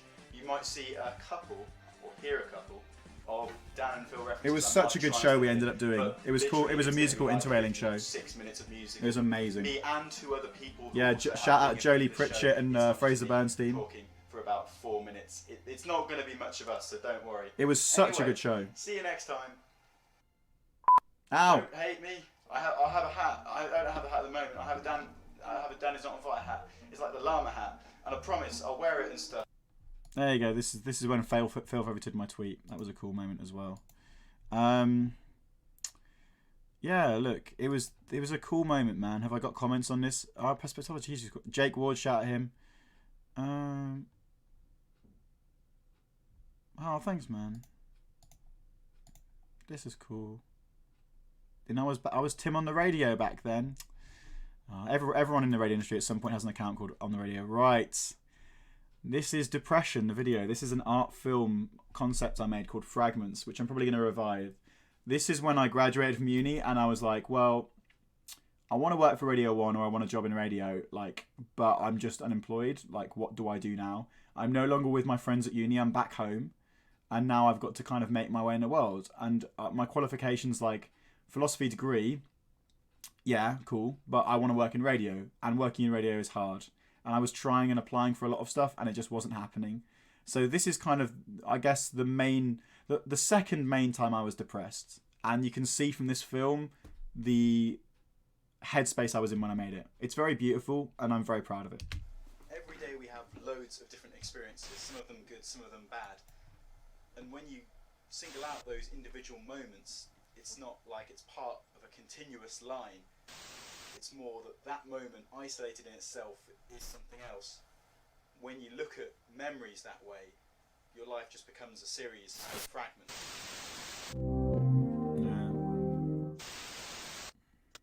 Bobbing along on the bottom of beautiful rising sea. So the premise of Fragments is it's like I was doing lots of Instagram and Snapchat stories, and this is like a compilation of them in vertical mode. And I wanted to like paint the dichotomy of my life, where there were some really light and cheerful moments and some really low moments, and that everything felt fleeting and everything felt like a dream. I spent so long at Switch Radio, which I feel it's a shame, but I feel quite negatively about Switch Radio right now because I was there for free for 5 years. It took up so much of my energy. I just felt depressed and sick that I had to go there. So I didn't have to go there. I chose to go there because I was like, I need to keep presenting. I need to get better. But what really hurts me is I feel like I was already good enough for a bigger station that would have been a more fun, healthy environment for me than a station where I was working for full time for free by myself, voice tracking shows, which is like recording without even playing the music. And yeah, it's a hard time and a weird time. I feel a bit weird and iffy like thinking about it. In fact, it's not really underwater. It's quite a nice day and we're probably going to die. Oh no, a bank. We are actually going to die if I don't steer. Cut it out. Good gag. These are still clips from uni then. I'm sure I graduated at this point. Maybe I hadn't graduated at this point. Maybe this is still when I'm at uni and just feeling in my feels about something. With regard to my recent Snapchats, I just wanted to say... So you can see already, like, I'm super creative. My comedic timing is working well. I'm getting things. Like, I don't know. I look at my content and I'm like, I can see how I become as talented as I am now. I was always talented. Ooh, there's nice clouds out the window. I can see how, like, I become as, like, successful as I am now because I'm just talented and I've got cool ideas that are quite original. Executing well. This is Green Man Festival, Floating Points, best festival I've ever been to. You can't cook in stilts. Oh, that was... You can't. That was not a good house to live in. Oh my god. Not a good house to live in. Ben and Chris, say hi to Snapchat. No reptiles. It's a video, not a... Oh, yeah. Say something funny. I was leaving. Wait for the drop. That's when I'm editing my Student Radio entry, because that's why I'm listening to that song. Student Radio Award entry. So this must be 2016 now. Oh, I see. And that's Beibu. There you go, 2016. So this is just as I've graduated, and this is Beibu, the first band I ever interviewed, who I just adored. My intro music is Spangler by Grain Death, which is a band that they became. They became Grain Death, and Spangler is like their best song. They only released 2, but yeah. This is my friend Emily's, who I saw over Christmas. Just a mate, if you used to pour the coffee, is that okay? Don't be like that. That's a funny TikTok. TikTok was not even a thing, but that's a funny TikTok. I feel sad that I didn't get success earlier, because I think I could have been successful, and then maybe I'd be less, chip on my shoulder. New favourite YouTube channel, slow-mo, guys. Everything looks beautiful in slow motion. Like so. True. It's just weird looking back on this because I know that I was not happy with my life. Is a certain I was not happy with my life at this point. That works with slow mo. I'm really happy with my life now. I'll think of one. Oh, my back. Popcorn. Hoppy Poller's a bit of a theme in a lot of my videos, as you can tell.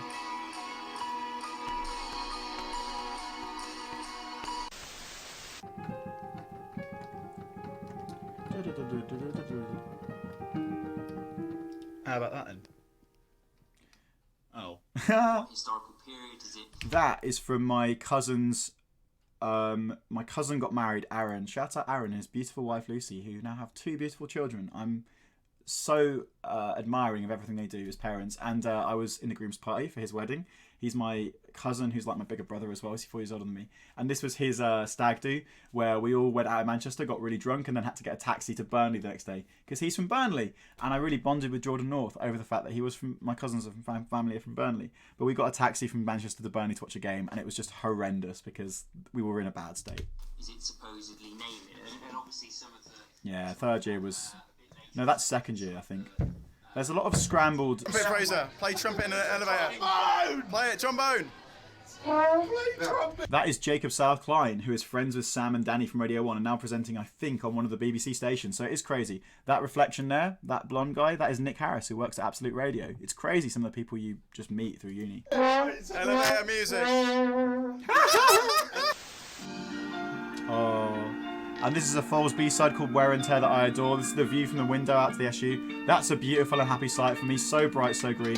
I did my most successful video for Raw in there. It was a Warwick Naked Rose interview that got me a lot of views.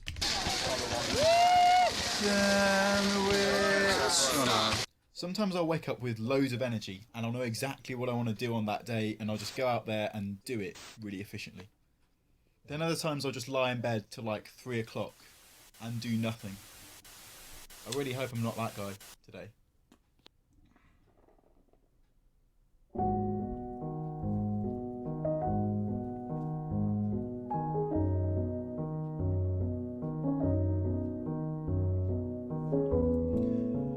And that is what depression sounds like, guys. No? I know that, you know, so many people are going to relate to that because it's like you're a creative. Some days you'll have all the energy in the world and you'll want to do everything, and then some days you just won't get out of bed. And that was me. I think, you know, when you're in your early 20s, like 21 when you just left uni, that is a lot of people's experience unless you go into full-time work. And, you know, I wasn't going to. I had an arts degree in philosophy and I wanted to do radio. It's just, you know, I was not in a good place. Like, I was fine. I was at home. It was okay. I wasn't suicidal at all, but it was just that depression that's just like, I wasn't happy living my life. I wasn't happy with what was happening in my life. And this is a record of that. And this piece of music that I used, I found it through Film 4, because at the end of the day, Film 4 played this music. And I heard it and I was like, that is the sound of depression. That is what I feel right now. I just feel kind of melancholy and lost and deflated. And that piece of music that plays on a loop when Film 4 ends is just how I felt. And that's why I used it for fragments. Without permission, of course. Hopefully the next video is not depressing. This is a happy vlog now. So this is where, like, it's after I graduated. I was really arty, so I decided to do vlogs that were out of order. This is November 2016. I've just graduated and I've won a Student Radio Award. And I'm so proud of myself for managing this. I think this video, I've decided this video is going to be 2 parts. I'm going to go up to when I start gig vlogging in Birmingham, which is in 2017. So this will wrap up soon. But if you want to hear part 2, comment below. Part 2, please, Tim Senna. Because, yeah, I don't want to fit in everything to a tiny amount. And I feel like there's 2 distinct stories here. There's the story of my YouTube up to the point where I enter the Birmingham music scene. And then my YouTube during the Birmingham music scene. And I want to give that latter its own video because it's so much to kind of explain. And then I can, you know, go into more depth and I can include more videos. End of my day, but... So unchronological, the idea was I wanted to edit a vlog in reverse chronological order. I think it is a very cool concept. I've not seen anyone do this on YouTube. Is it particularly good to watch? I would say not necessarily, but as a concept, I think it's very cool. It's the start of your journey for this video. Casey Neistat would be a fan of this. I wasn't necessarily a Casey fan at this point. I'm a big Casey fan now. It's midnight. I have so this is midnight now. 44 Facebook notifications and a Student Radio Award. I won the award all by myself. I won that award. I've still got the knowledge that I have into a Radio 1 internship. And yeah, in one day, I got an interview for a Radio 1 internship and won a Student Radio Award. And you know, I was on such a high. I found out that I wasn't successful in the interview after, but just, you know, the boost that I got from this was amazing.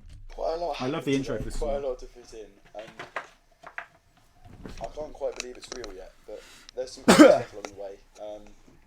Not in the vlog, but in third. Speaking about, Mark Chapman kissed. No, not Mark Chapman. Colin Murray. Colin Murray kissed me with his beard. This is one of the best nights of my I life. picked myself on stage. I think someone shouted, "I'll bleep it out," but at me. Yeah, I'm sure someone shouted cunt at me when I was accepting my award, and I had no idea why. Like, at this point, look, people have hated me throughout my life, but at this point, I swear to God, I'd done nothing.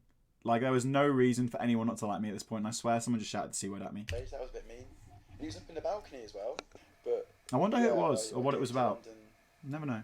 And, well, it's for the whole department, but... I said too much. But yeah, being hated in the radio industry is just something that I'm used to right now. Classic. Find out about what happened, so...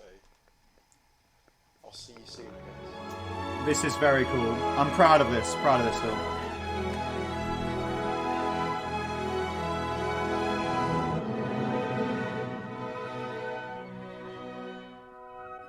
Woo! Unchronological. That's very cool still, I think. Wow, I'm playing Arctic Monkeys backwards.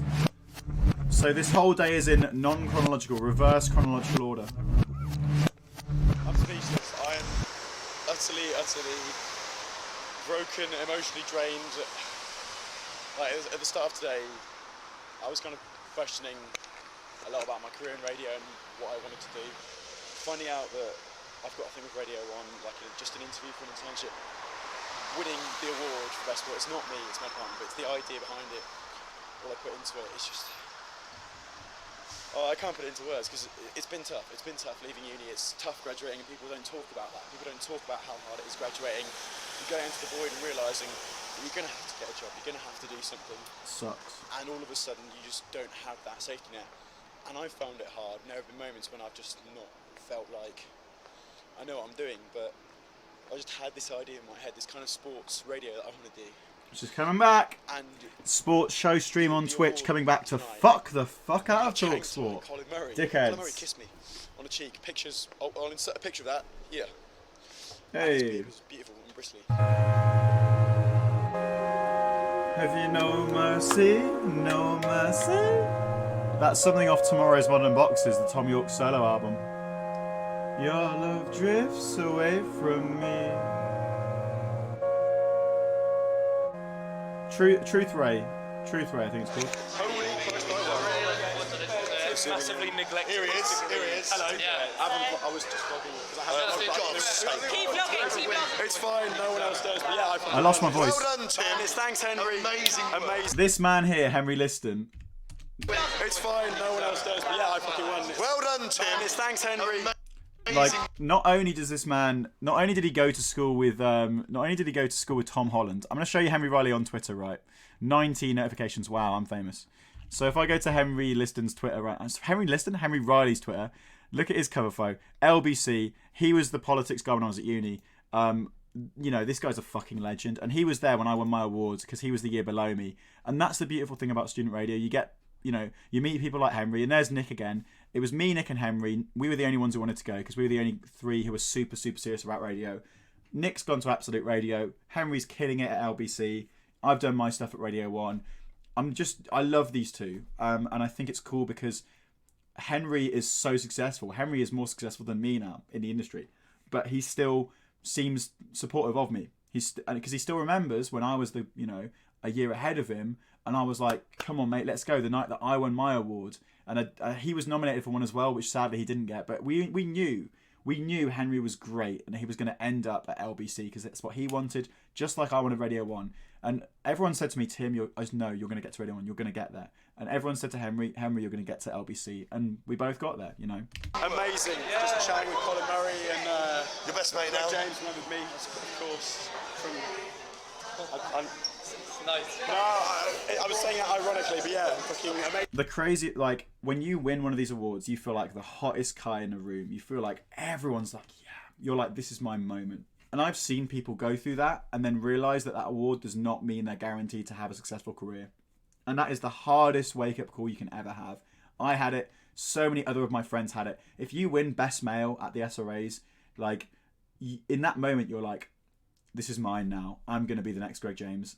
But it just doesn't always happen. And it's heartbreaking to see the kind of realization on some people where it's like, the industry isn't always fair. It isn't always kind. You've got to really fight sometimes to get to where you deserve to be. Amazing night. My voice is dying. Did you get my bag? Henry. Oh, good. That's all right. Crazy. Now I need to not miss the last tube back, but yeah. No, this is a rush. Student Radio Awards, third time lucky. That's for madness. What a day. What a beautiful day, you know? Beautiful day. To the Student Radio Awards 2016, have you had a good Greg James! Greg presented me with my award, which made it extra special. And shout out to Will Manning from Capital. There was a space theme this year, which was just great for Doctor Who, because I was kind of inspired by Doctor Who and what I was wearing. Greg James! Inside Student Radio Awards, it's all very glitzy and glamorous. Spaceman over Oh, my there. back. This is our table for the night. These two jokers I think by this point, the Student Radio Awards had stopped serving food because of budget cuts, which is typical. are cavorting around, like always. Well, you had to charge, you had to pay extra for food. Where's LBC? He just said something about LBC as well. He'd like to come and meet us, but he thinks he'd blow our minds. There's a star man. Oh, it's backwards. I get it. It's backwards. Here with Henry and Nick, who doesn't want to be on camera. Yeah, I think Nick was like, why are you filming, Very Tim? excited, I'm very well. Henry's up for best interview. Yes. There you go. I didn't expect to get it. We're taking this really seriously for Raw, aren't we? We're here with If I don't win, I'm pictures. storming out. Henry's going to storm out and punch them on you. Very drunk. Nick, what are the odds of Raw winning best station? Close to zero. Close to zero. I'm going to blur out his face. I'll blur it out, don't worry, Nick. I'll put Nick Jones So there. impressed. Yeah, you can see Henry's like, Taking what this is he very doing? seriously. It's going to be a great night. It's going to be a great night. This is one of those really beautiful moments. I really want to savour because I've just done like this really heartfelt, honest piece to the camera about how this award could be a turning point. So yeah, this is I find out that I've got work experience, or I've got the internship interview here, and this is just sort of my day rambling around London. There's some cool travel bits which I'll get to. Here you go. And this is my travel. This is more wear and tear by Foles.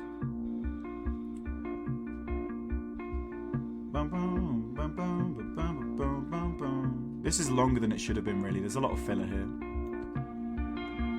Helium,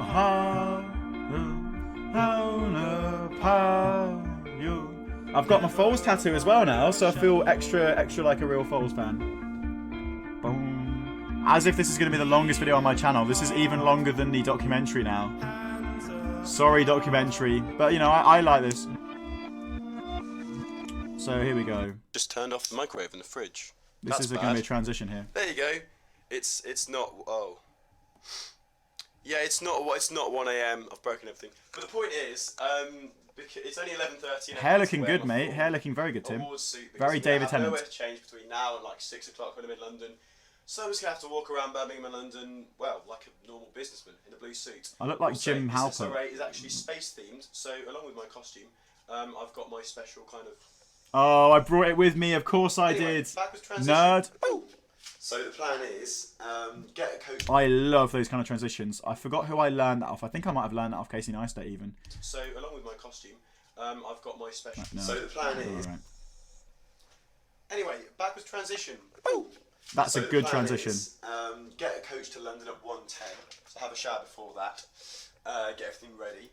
Then get to London about 4 o'clock. Meet a couple of people from Raw who are also coming. Got Henry nominated for best interview. So yeah, you can see like at the end of the vlog, I'm like, it's the start of my day. It's unchronological. People who know me will know. Sorry for my voice, by the way. I'm ill. Oh, I already had lost my voice. Might die any second. But obviously, things are backwards again today. So you already know what happened. Yeah. I like to think whatever happens, I'll be fine. I'll keep fighting, but it would mean a lot to me if I won. It would be a really awesome thing if we won. So, fingers crossed. That's clock opera, I think.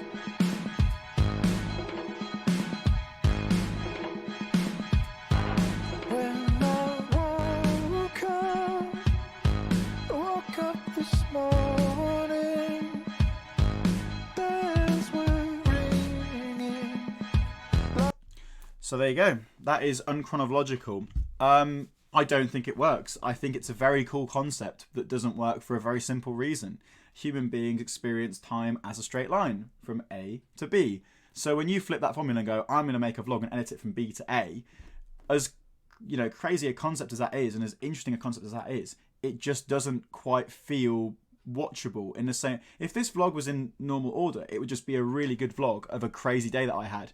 And whilst it is kind of poetic that the last thing in the vlog is me saying, I hope today's a good day and I'm going to keep fighting whatever, and the first is me winning, the natural progression of build up and then climax and then yeah, I've done it. The build up to me winning that award, if it was in chronological order, I think would have worked better as a narrative than this did.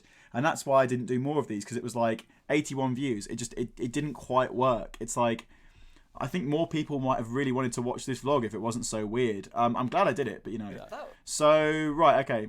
This is Greg James and Chris Smith reacting. Right, okay, good. So, this is going to be the last one I react to, because all these other videos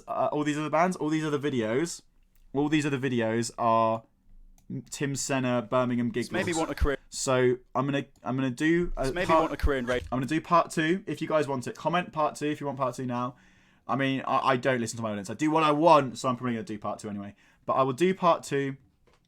Probably next week or maybe later in the week, and I'm gonna end this part 1 of my 1,000 subscriber special with the end to the first era of my YouTube channel, which is kind of me.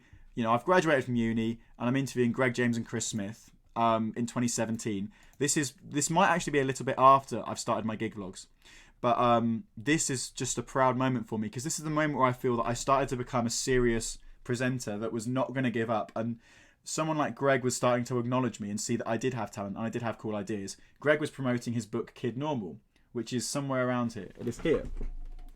And it is still the only book I've read since graduating uni. And you might think that sounds horrendous, but the reason for that is because I did a degree in English and philosophy. So reading was something that I was forced to do non-stop, and it burnt me out. I don't want to read anymore because I hit my saturation point. I had to read literally a book a week, 2 books a week sometimes, and it was just awful. It ruined my love of reading, which kind of is sad. It's kind of the opposite effect to what you want. That's not in the size order it needs to be in. I can't have a big book behind a little book. That's awful, right? There you go. You see? That's what I mean. This is, but when I see a functional need to read a book like Kid Normal to interview Greg, I read it and I really enjoyed it. It's got yellow pages, is cool as well. So I'm a big Radio 1 nerd at this point. I wanted to do something special that Greg and Chris would remember. So this is what I did. Radio seeing this video. There it is. There it is. Do you want a hashtag hen selfie? Spangler by Grainder. We're here in Brum Radio, and Greg James and Chris Smith. Yeah, shout out Brum Radio. About their amazing new book, Kid Normal, which is actually out of reach. Same book. Greg's got it. Buy it now. Greg is hilarious. Greg is about as immature as me, maybe even more immature. Kind of have a look, just to really emphasise the point about this book, and the way that cross-medium support often works. Radio to video has been a big part of the history of Radio 1, and this kind of started around the late noughties, but I think a lot of people might not have seen the older Radio 1 YouTube videos, some of which are really, really interesting and amazing. I mean, embarrassing. Well, we'll find out, because what I've got now is 5 embarrassing old like my old YouTube videos with Greg James. Greg James and Chris Smith to react to. So they're reacting to old videos. Starting out with Greg James dropping a stink bomb at BBC Newsbeat. I need to do this next time I'm in. I'm in Radio 1 for a meeting next Tuesday. Shall I just bring a stink bomb and throw it? Oh no, Newsbeat's in Birmingham now. I can literally do it. I'll walk into mailbox, and I'll be like, Greg, I did it for you, Greg. Myla Gregberg. And it's like I'm on helium. Now though, it's just gone 6:30. Time for some entertainment news with Chris. Yeah, what Greg's not telling you is that he's just run into the news Baby Greg James and let a stink bomb off. But we're going to do the entertainment news anyway because we fear for our jobs. Last night we told you the shock news. I've just set a stink bomb off down there. I've hidden it by the speaker. If you look down, there's a little cup by the suitcase. I've hidden it there. I love. Greg was like the young kid at Radio 1, and he was pulling these kind of stunts. That is why Greg is a legend, because he was likable, handsome, fun, and talented, and he knew it. And he just was like, and he doesn't take himself too seriously, because why would you? I hate people who take themselves too seriously, and you know, people who don't, I think, are great people. The Wombats also played, and as some of you have noticed on the text today, they did indeed. So how he's just like Jim Halpert from The Office. Impromptu was that? Because I feel that the early days of visualization were very much you kind of messing about with a camera, trying to work out. Greg's a big Office fan, so he probably was doing that because he is a fan of The Office and saw himself as a bit of a Jim Halpert, to be fair. Oh, a way you can link this to radio. Oh, look at us, all fresh-faced. And now you're jaded by careers. No, not at all. It's so funny looking at this because we've been friends for ages. What are your memories of this stink bomb? Well, I remember it's just nice seeing the old studios in a nerdy. I miss my old laptop. That's a custom Muse Origin of Symmetry artwork that I edited there. Well, it's the Olding House, so a blue version. The Newsbeat workshop. And why is there a cow in the back? Good question. Newsbeat. I'm sure lost in the history. Yeah. The news cow. Of course, it's the news cow.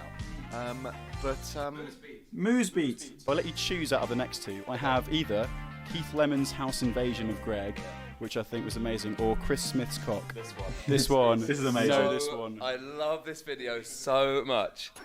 Eddie, please place the hen on Chris Smith's head. I'm just going to don the hen. Greg just loved this. This made me want a career in radio scene. Why don't we do this anymore, chat? We should do this again. Do you want a hashtag hen selfie that you can share on Twitter? Please do a hen selfie. All right, hang on. This is a hen selfie. Cockhead. I want to see that picture. That picture will be out there. It's what we couldn't say. But now you're at school. Those studios are such a cool place to be. Are you ready for the be. entertainment news? Impressive. You still managed to do that. So, Jordan from Rizzle Kicks is trying something a bit different, Greg. E4 have announced that he's landed a role in their new 8-part drama called Glue. Jordan's on set filming as we speak. It focuses on a sleepy English countryside. I don't know why they did this. Just Greg James, that's why. Written by the people behind Skins. That. I think at this point he's 30 years old at least. So that is like that's the level of maturity Greg has, and he has goals. He has goals, man. This is England. It'll be on our screens this autumn. How was it to have a... It was a hen, not a cock as well. But you have to take that liberty. What was that like, Chris, reading the news? I mean, incredible, obviously. Slightly, I mean, a bit surreal. It's not something that's happened to me frequently. He's just so proud of himself. He's so pleased with himself. Sugar thief in the background. Hashtag hen selfie. Get it trending again. The next one, very, very early days of visualization. You might be surprised about this one, Greg, but I think it's brilliant. Baby Greg. Oh, yeah. Good game, this. Cup of water game, this is. It's a stupid one. It involves putting a paper cup, it's got water in it, on someone. I see a very young producer shortly, Chris. Have you ever seen this before? Put a cup of water on, just leave it on someone's head. That's what they do. I swear that the old Radio 1 office just looks like a library or something so random. It's so like 2000s. It's called Ian. Ian Chandler. Wacky jumper.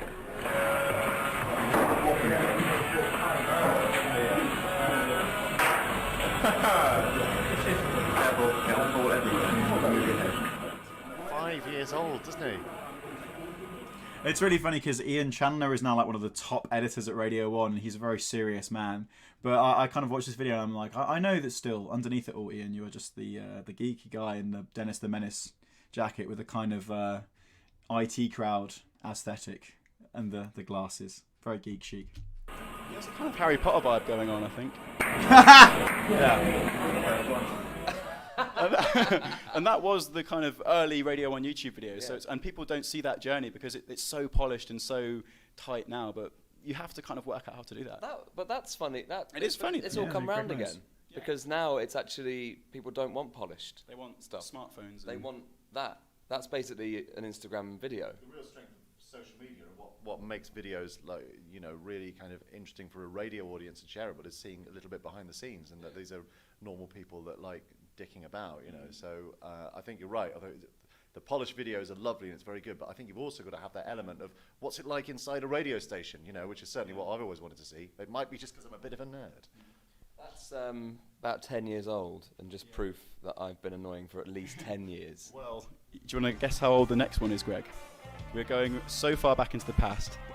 I'm not sure if you'll have seen this video because it just pops up on my recommendations because we were looking for stuff this to is show like you guys for this absolute feature. fetus Greg James incoming. This just absolutely amazing. Greg James at uni at the really same enjoyed it stage too, as so the have a videos see. I was showing you guys.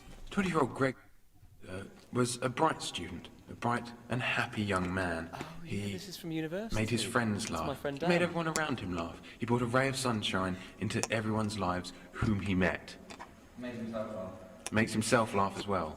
Now, after a few months, maybe even just 2, of this. I don't know. I stumbled on this old channel that Greg James had, and it just had all these gems on it. Sensitive viewers might want to look away.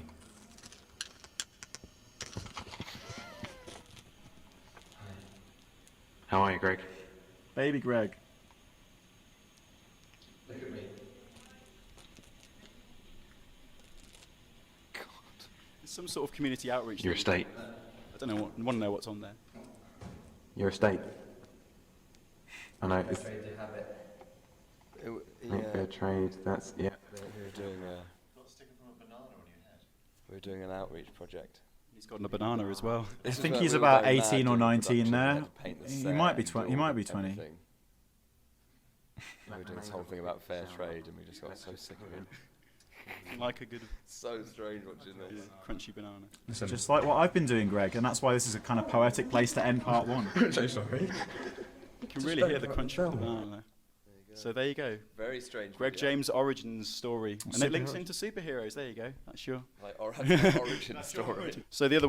So yeah, I just think that's a really beautiful place to end part 1 of this video, because you know the whole point of this special, the 1,000 subscriber special on my YouTube, is showing you the history of my YouTube and what it means. You know, for me to have been creating content since 2012, 2013. And what that means is that I've basically got like a photo album archive. It's just like an archive, you know. When we were younger, when I was a kid, we used to look at photo albums of memories of my mum and my dad and my sister. And now we've got YouTube, and that's what YouTube is becoming. It's an archive. And I've got a record of my life, you know, times when I was a different person. And in the same way, to end here, Greg, because I feel like Greg is similar to me in a lot of ways. That kind of slight difference, that kind of unique sense of humour, that kind of being a bit different, a bit beyond the social norm, as you have to be someone who's a Radio 1 presenter who's going to swing around naked on a wrecking ball or carpool karaoke with Taylor Swift. I see a lot of myself in those young videos of Greg James, and to have them paralleled with my own young videos that I've been watching on this same video feels very apt to me. So guys, thank you so much for watching this video. This is the first of a 2-parter which I'm going to be doing, celebrating 1,000 subscribers on YouTube. If you want to help me hit monetization on YouTube, please just rinse the videos that I've got on my channel, like this one. If you've got to this part in my video, then you're helping my watch time get so high up. I'm currently on about 1,200 hours out of 4,000 in the last 24 or 12 months or whatever it is that I need to hit monetization. So please keep rinsing my videos, even if you just have them in the background, and hopefully I'll be able to monetize this YouTube channel like my Twitch, which has been a dream of mine for so many years. I can't even describe it. So guys, big love. I hope you have a good evening. I've been Tim Senna, and I'll see you in part 2 of the 1,000 sub special, reacting to my old YouTube videos.